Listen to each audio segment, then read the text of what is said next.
Hello friends, welcome back my channel. आज का video आपके लिए बहुत महत्वपूर्ण है क्योंकि एसएससी जी के प्रश्न हिंदी में जो कि एसएससी परीक्षा की तैयारी में आपकी मदद करेगी। एसएससी परीक्षा बहुत ही कठिन परीक्षाओं में से एक है, इसलिए सर्वोत्तम अभ्यास के लिए एसएससी जी के प्रश्न के महत्वपूर्ण प्रश्न हिंदी में उत्तर के साथ हैं। ये जी के प्रश्न बहुत महत्वपूर्ण हैं क्योंकि यह पिछले एसएससी परीक्षा में पूछे गए हैं। तो पूरा वीडियो देखिएगा तभी आपको समझ में आएगा सही से। तो चलिए शुरू करते हैं आज का वीडियो। इससे पहले आप इस चैनल पर नए हैं तो इस चैनल को सब्सक्राइब कर लीजिए और बेल आइकन ज़रूर दबा दीजिए क्योंकि आपको नोटिफिकेशन मिल जाए।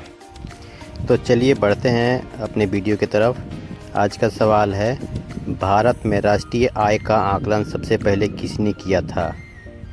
एक बार फिर सुनिए, भारत में राष्ट्रीय आय का आकलन सबसे पहले किसने किया था? आपके ऑप्शन हैं ए सरदार पटेल, बी महन लोबिस, C Dadabhai Naoroji and D BKRB Rao.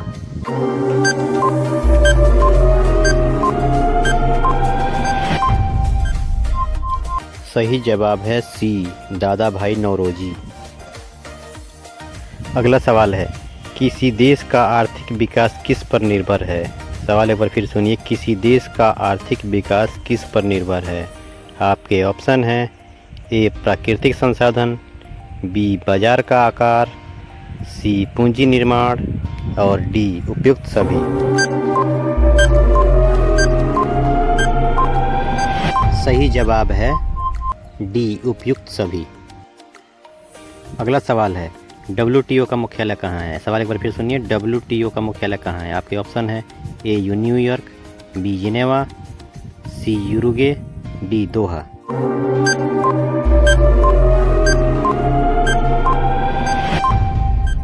सही जवाब है बी जिनेवा।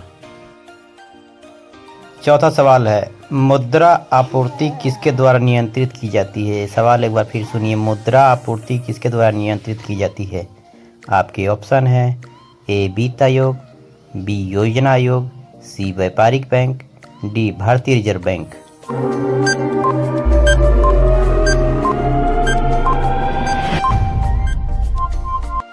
सही जवाब है डी भारतीय रिजर्व बैंक। अगले सवाल की तरफ बढ़ते हैं, भारत में सबसे ऊंचा जलप्रपात कौन सा है? एक बार फिर सुनिए, भारत में सबसे ऊंचा जलप्रपात कौन सा है? आपके ऑप्शन है ए होगेनक्कल प्रपात, बी शिमला प्रपात, सी जोंग प्रपात, डी कोट्टालम प्रपात।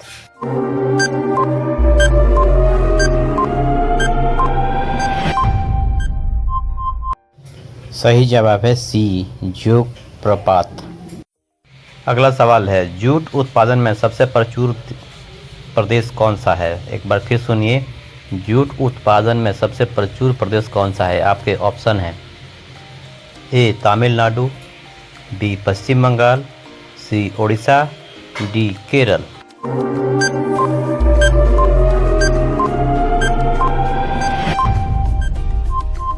सही जवाब है बी पश्चिम बंगाल।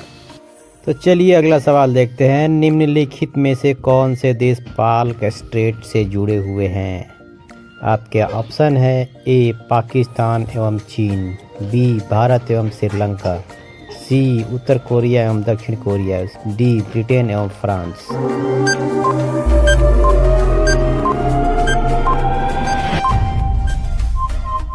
सही जवाब है बी भारत एवं श्रीलंका।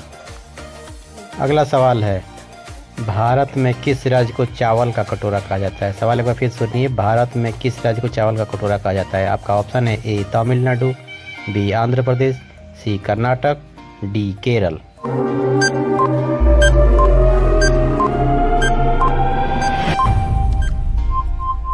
सही जवाब है बी आंध्र प्रदेश। तो चलिए अगला सवाल देखते हैं, पहली बार परमाणु बम कहाँ फेंका गया था? आज का सवाल है, पहली बार परमाणु बम कहाँ फेंका गया था? आपका ऑप्शन है A Nagasaki, B Hong Kong, C Tokyo, D Hiroshima.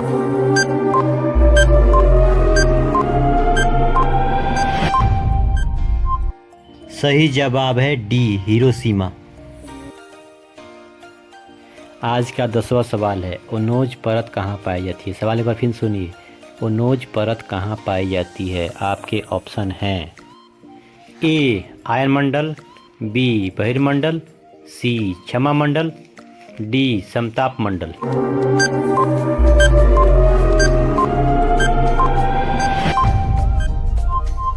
सही जवाब है डी समताप मंडल। अगला सवाल है, महात्मा गांधी का राजनीतिक गुरु कौन थे? सवाल एक बार फिर सुनिए। और महात्मा गांधी का राजनीतिक गुरु कौन थे? आपके ऑप्शन हैं ए अरविंद घोष, बी गोपाल कृष्ण गोखले, सी बाल गंगाधर तिलक, डी लाला लाजपत राय।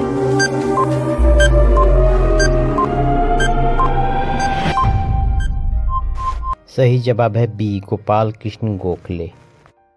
अगला सवाल है, डेसीबेल शब्द किससे संबंधित है? सवाल एक बार फिर सुनिए। डेसीबेल शब्द किससे संबंधित है? आपके ऑप्शन है ए वायु, बी भूमि, सी ध्वनि, डी जल।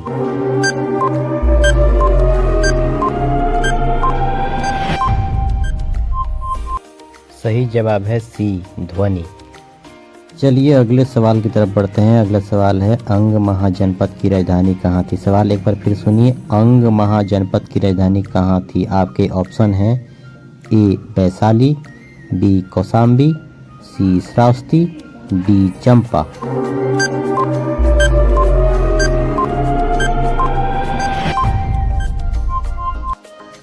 सही जवाब है डी चंपा। अगला सवाल है, शांत घाटी किस राज्य में स्थित है? सवाल एक बार फिर सुनिए। शांत घाटी किस राज्य में स्थित है? आपका ऑप्शन है ए असम, बी केरल, सी अरुणाचल प्रदेश और डी तमिलनाडु।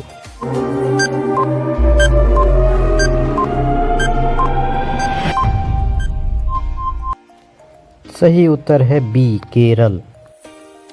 अगला सवाल है, सुनामी का मुख्य कारण क्या है? सवाल एक बार फिर सुनिए। सुनामी का मुख्य कारण क्या है? आपके ऑप्शन है ए चक्रवात, बी ज्वालामुखी, सी चंद्रमा का आकर्षण और डी समुद्री सतह पर भूकंप।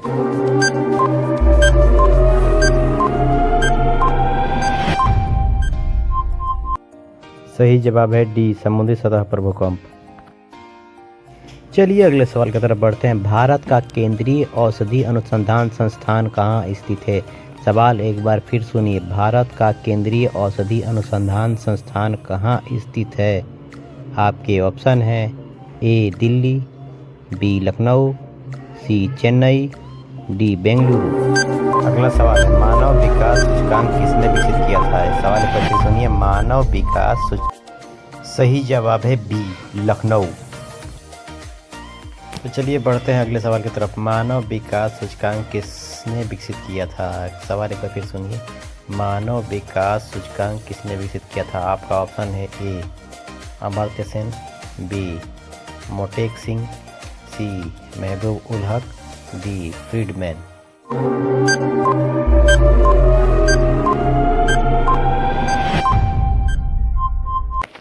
सही जवाब है सी महबूब उल हक। तो चलिए अगले सवाल देखते हैं। आज का अगला सवाल है, कृषि उत्पादकों की कोटि किस प्रकार निर्धारित की जाती है? सवाल एक बार फिर सुनिए। कृषि उत्पादकों की कोटि किस प्रकार निर्धारित की जाती है? आपके ऑप्शन है ए IASI, बी हरित उत्पाद, सी एक मार्क, डी पारिस्थितिक उत्पाद।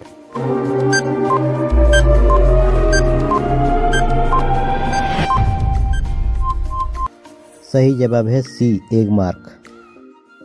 अगला सवाल है, भारत में न्यूनतम मजदूरी अधिनियम किस वर्ष में पहली बार स्वीकृत हुआ था? सवाल एक बार फिर सुनिए। भारत में न्यूनतम मजदूरी अधिनियम किस वर्ष में पहली बार स्वीकृत हुआ था? आपके ऑप्शन हैं ए 1947, बी 1948, सी 1950, डी 1951।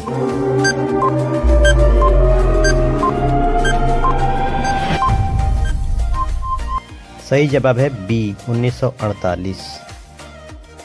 चलिए नेक्स्ट सवाल लेते हैं। इंसुलिन का आविष्कार किसने किया था? एक बार फिर सुनिए। इंसुलिन का आविष्कार किसने किया था? आपके ऑप्शन है ए एडवर्ड जेनर, बी एफ वॉटिंग, सी SA वेक्समैन, डी रोनाल्ड रॉस।